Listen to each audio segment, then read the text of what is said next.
itu kan memang bukan narkotika, bukan psikotropika, tapi dia juga bisa menyebabkan ketergantungan. Dan itu sama-sama bisa merusak otak. Kebetulan saya jarang-jarang merokok. Oke, jarang.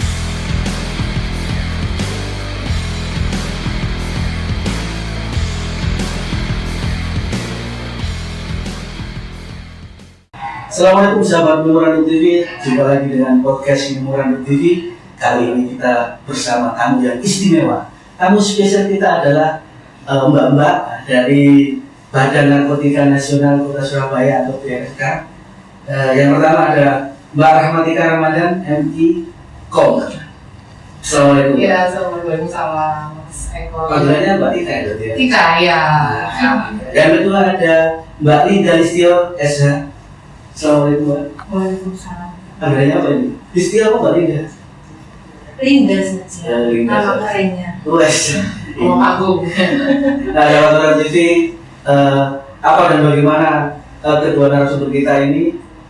Mari kita sama-sama simak podcast Memorandum TV. Semoga ini bermanfaat bagi kita semua. Ini ngomong soal narkotika yang penyalahgunaan pastinya ini. Dewasa ini di masyarakat begitu apa ya istilahnya sudah tidak terbendung, tapi untungnya ada mbak-mbak ini yang selalu mengingatkan kepada masyarakat betapa bahayanya narkotika. Nah, program apa sih yang menjadi prioritas dari BNN Kota Surabaya dalam pencegahan bahaya narkotika ini? Oke, Mas Eko ya. Dan apa panggilannya sobat?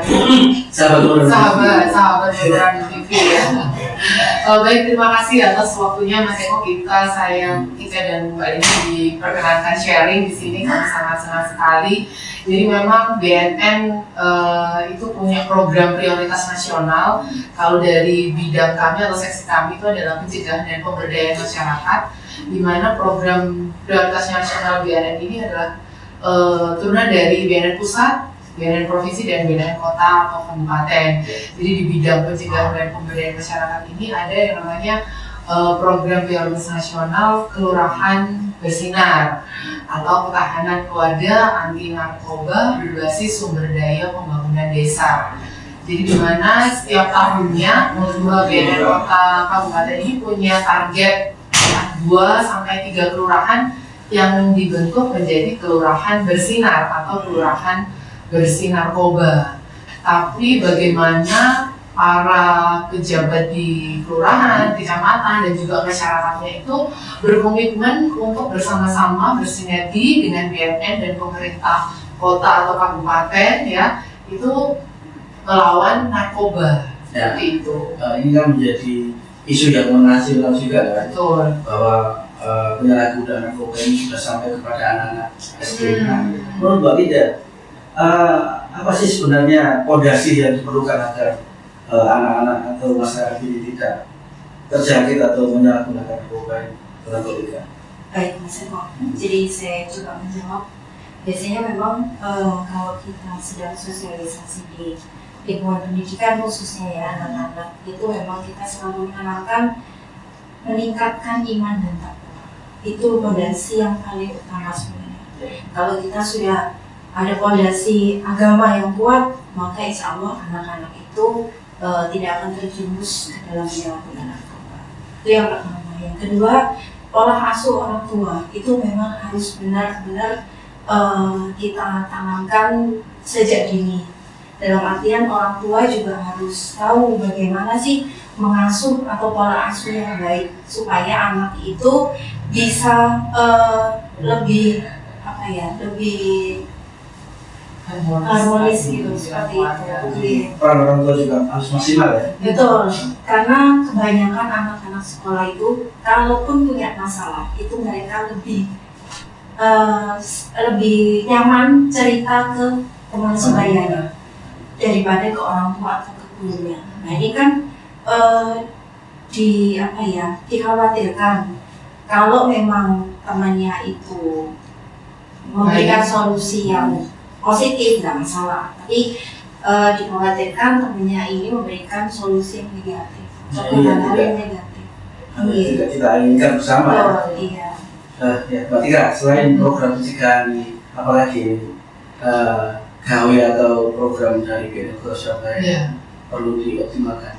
Ya kalau dari segi pencegahan itu kan tadi kita memperkuat ketahanan keluarga, itu juga merupakan salah satu pesan Bapak Presiden Joko Widodo saat peringatan HANI 2024 kemarin, itu adalah ketahanan keluarga ini yang utama.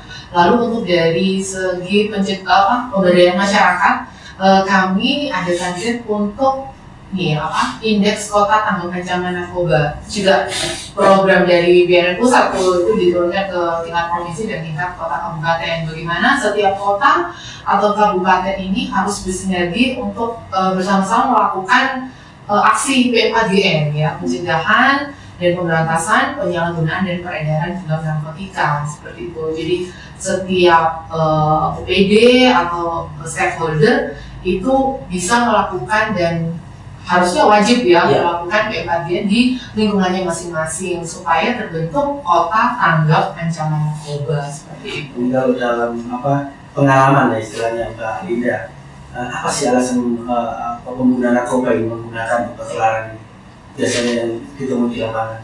Kalau alasan yang pertama, kebanyakan itu mereka menggunakan atau menyalahgunakan narkoba itu karena adanya paksaan, ingin mencoba, penasaran, apalagi anak-anak usia labil ya Mas Eko ya. Jadi mereka itu masih belum tahu mana yang baik, mana yang enggak. Jadi apalagi kalau mereka mungkin korban bullying atau korban kekerasan atau kurang perhatian dari orang tua atau lingkungan sekitar, jadi mereka bisa larinya ke narkoba atau penyalahgunaan narkoba sendiri. Berarti betapa pentingnya ya peran orang tua dalam keluarga ya. Sekali, dan kebanyakan dari survei yang dilakukan BNN dan juga Badan Riset Inovasi Nasional itu menyatakan bahwa penyalahgunaan terbesar itu atau alasannya itu karena bujukan teman atau pacar ataupun keluarga,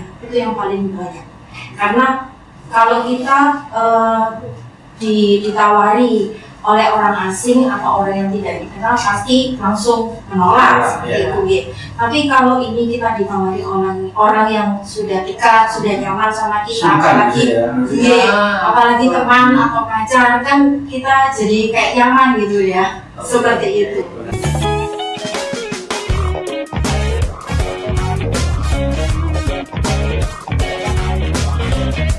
Sahabat Pembantu TV, masih bersama podcast Pembantu TV. Kali ini kita masih bersama dua tamu spesial kita, tamu istimewa kita dari BNN Kota Surabaya, dari seksi pencegahan dan pemberdayaan masyarakat atau P2M. Nah, Mbak Tika, ini melanjutkan lagi nih soal jenis-jenis narkoba, narkotika yang sering disalahgunakan. Nah, kita kan sudah ada ini bapaknya. Nah, ini gimana Mbak Tika, bisa dijelaskan? Ya, jadi memang sengaja ya kita membawa juga langsung jenis-jenis narkotika, jenis-jenis narkoba ya. Jadi narkoba itu kan ada narkotika, psikotropika dan bahan adiktif nih Mas. Nah, jadi ini memang bukan asli ya, teman-teman ya. Ini ada narkotika yang dari mulai opium, kokain, ada ganja, LSD, ekstasi, flaka. Nah, ini termasuk di sini nih narkotika, obat atau zat yang bisa menghilangkan rasa sakit atau rasa nyeri, itu narkotika Mas. Dan di undang-undang narkotika ini dibagi dalam beberapa golongan.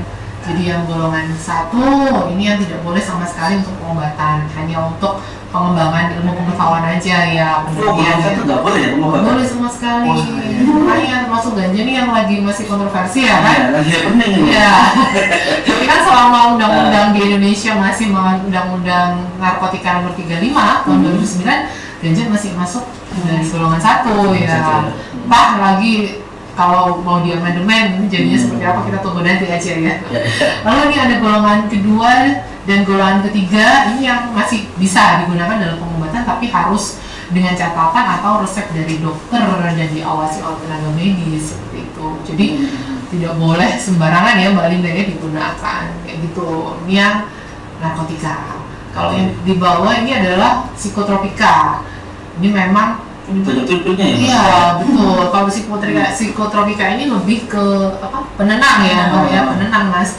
Jadi masuk di ini Undang-Undang Nomor 5 Tahun 97 tentang psikotropika. Ini yang lagi banyak beredar ini kan bisa disamakan jadi kayak permen gitu ya. Banyak ya, sebenarnya orang-orang atau yang mengedarkan dengan bentuk yang permen atau coklat atau apa ya, Betul. itu supaya si anak-anak atau remaja ini tertarik untuk makan atau dibawa seperti itu, dikonsumsi.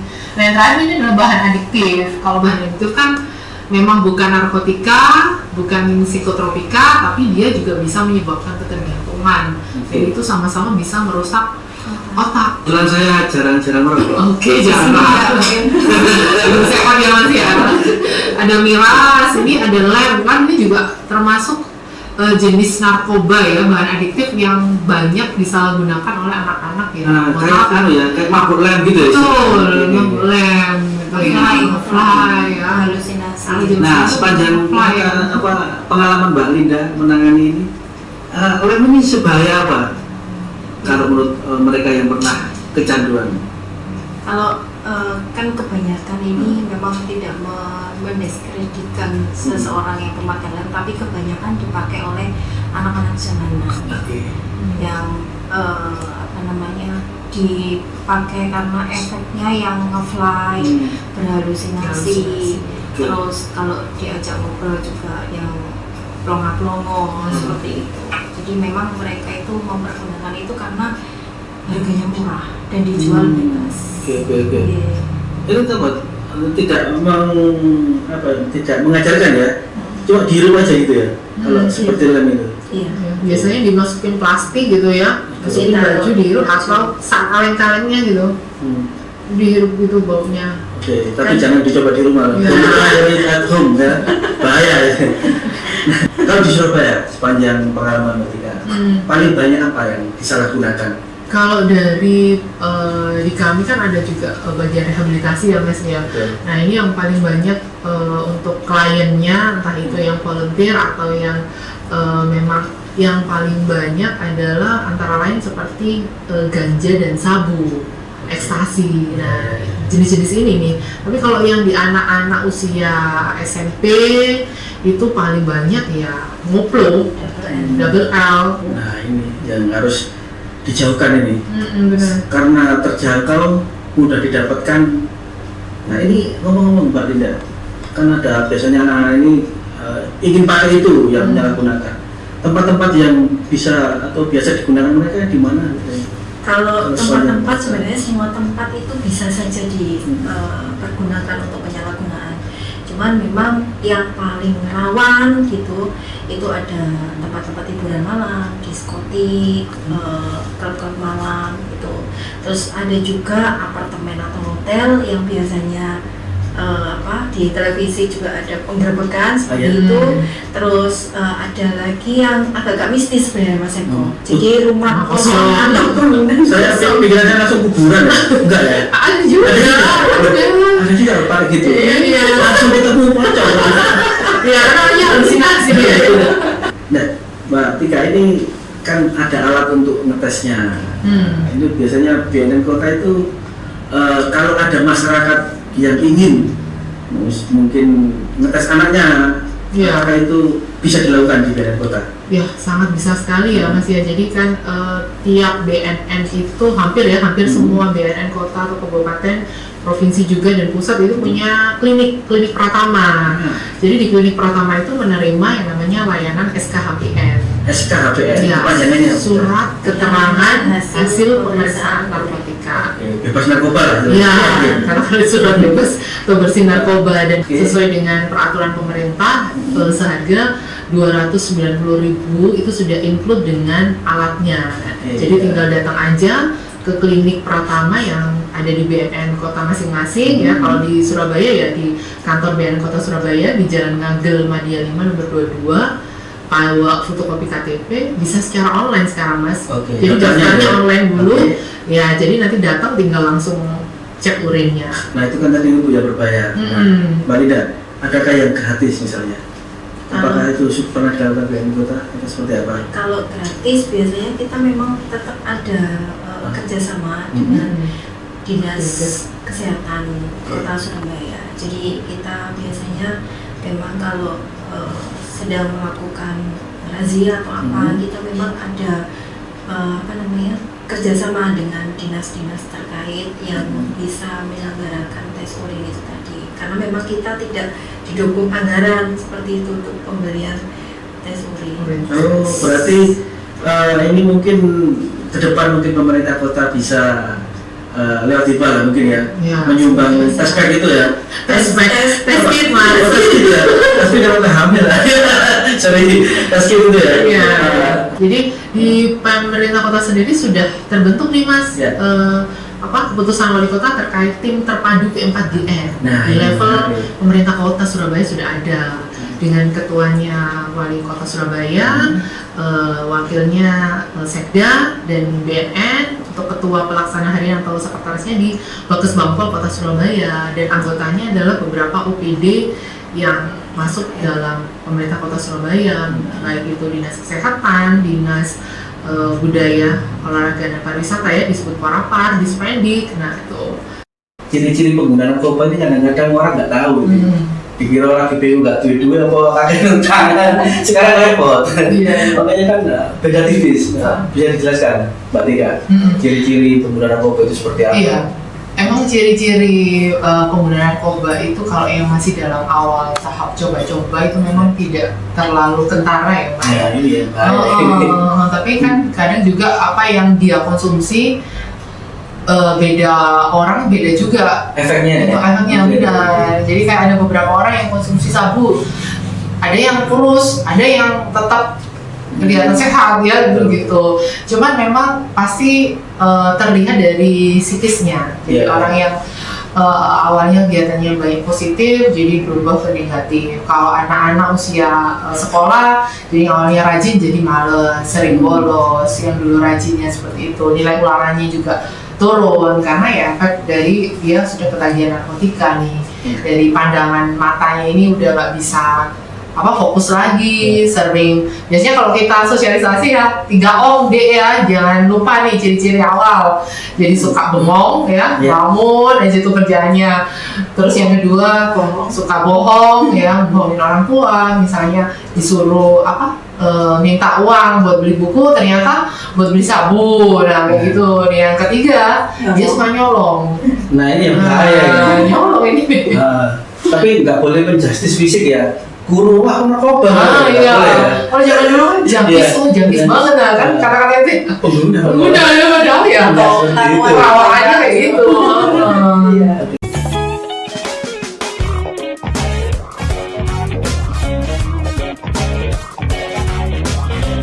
Nah ini kembali ke Mbak Linda ini.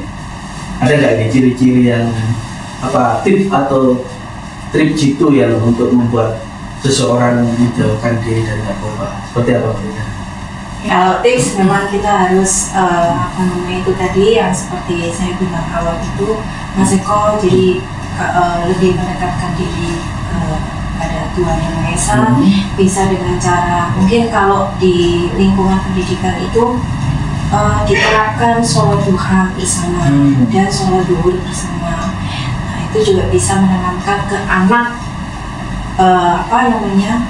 agama. Nah di situ. Terus setelah itu pola hidup sehat. Nah pola hidup sehat itu makan makanan yang bergizi seperti itu. Bergizi tidak harus mahal ya Bu Tika ya Mbak Tika. Terus setelah itu melakukan kegiatan yang positif. Misalnya kalau kita mungkin ya olahraga, terus melakukan hobi-hobi yang positif yang penting seperti itu. Gitu. Seorang remaja itu harus punya 3 sikap dari ketahanan diri remaja anti narkotika. Yang pertama regulasi diri nih. Remaja ini harus mampu mengelola emosi dan perasaan, jangan dikit-dikit baper, dikit-dikit sampai ke hati kan. Generasi sekarang kan julukannya generasi strawberry nih Mas. Dari luar tampak cantik ya, bagus, ternyata dalamnya lembek. Nah ini kan sayang banget gitu kan ya. Generasi strawberry gitu ya. Jadi dia harus mampu mengelola emosi dan perasaannya dia supaya tidak terlalu berlarut-larut dan harus pantang menyerah. Itu yang pertama. Lalu yang kedua asertif nih. Asertif ini remaja harus terbuka dan jujur. Kalau ada masalah jangan dipendam sendiri. Mental health-nya Nah sekarang digaungkan ya kesehatan mental nomor 1 nih. Jadi dia harus mampu mengeluarkan apa yang dia tidak suka, apa yang dia suka. Jadi kalau diajak temennya misalkan keluar malam nongkrong, dia tahu itu dilarang sama orang tua, tapi karena dia itu sahabatnya, akhirnya sungkan gitu. Jadi dia harus berani mengatakan aku nggak suka keluar malam, karena itu dia udah tahu aturannya. Lalu yang terakhir, remaja ini harus punya tujuan hidup. Misalkan pasangan cita-cita lah ya. Jadi SMP ini mau nerusin ke SMA, ke SMK, mau nikah, kalau dia ya.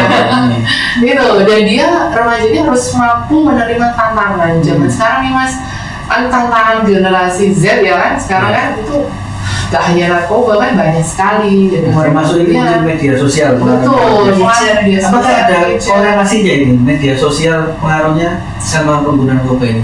Ada sih, kalau pernah dengar istilah narkolema, narkoba lewat mata ya, salah satunya gadget. Ya, kalau ada yang mencurigakan nih, apa yang seharusnya dilakukan masyarakat? Masyarakat bisa langsung lapor ke BNN karena di kita itu atau di BNN itu bisa untuk melapor atau apa namanya? Apa itu? Yang untuk Hotline, ada hotline gitu. ada. Oke. Jadi nanti itu pasti akan dirahasiakan. Nah ini yang penting, kadang-kadang kan takut ini. Ya, kita Takut tahu lapornya ya. nanti saya dikira adu gitu ya. Cepu. Nah, cepu. Tapi mungkin kalau memang nggak langsung ke BNN, kan kita tadi seperti yang dijelaskan Mbak Tika awal tadi, kita itu ada penggiat-penggiat atau kader-kader yang sudah kita latih. Jadi itu juga kepanjang tanganan BNN. Iya, jadi mereka juga bisa memberikan informasi atau masyarakat bisa itu loh kadernya BNN, bisa ceritanya ke situ membantu seperti itu. Ya sebelum ditutup Mbak Tika dan Mbak Linda nanti bisa jawab sama-sama atau bergantian tip menjauhkan anak-anak dari narkoba atau pesan khusus kepada anak-anak di Surabaya agar tidak menyentuh barang haram ini. Dan sekali ya ini pesan tipsnya ya. Ya kalau dari aku sih Mas ya kan karena memang anak muda ya, jadi tingkat masalahnya tinggi, mencontoh juga idola-idolanya itu juga harus disaring ya. Jadi apa yang ada dalam berita atau media sosial itu memang harus disaring dulu, jangan mentah-mentah ditelan. Jadi pesanku ya pertama adalah sayangi dan cintai diri sendiri. Kalau saya lebih menekankan ke sebisa mungkin kita harus komunikasi dengan anggota keluarga, itu sangat penting. Memang kelihatannya sepele ya Mbak Tika ya.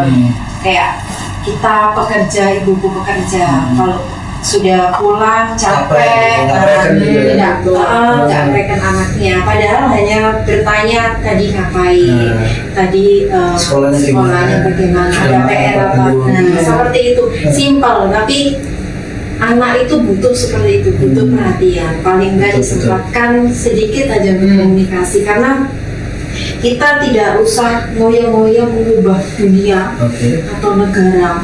Nah, kita ubah dulu keluarga kita. Kalau kita sudah mengubah keluarga kita jadi lebih baik, kota juga akan mengikuti jadi lebih baik, bahkan negara dan dunia. Cukup ya, Mbak Tika, Mbak Linda. Cukup. Mudah-mudahan ini bermanfaat bagi kita. Kurang panjang sebenarnya ya. Nanti lagi lah. Kita agendakan lagi. Terima kasih atas kedatangannya Mbak Linda, Mbak Tika.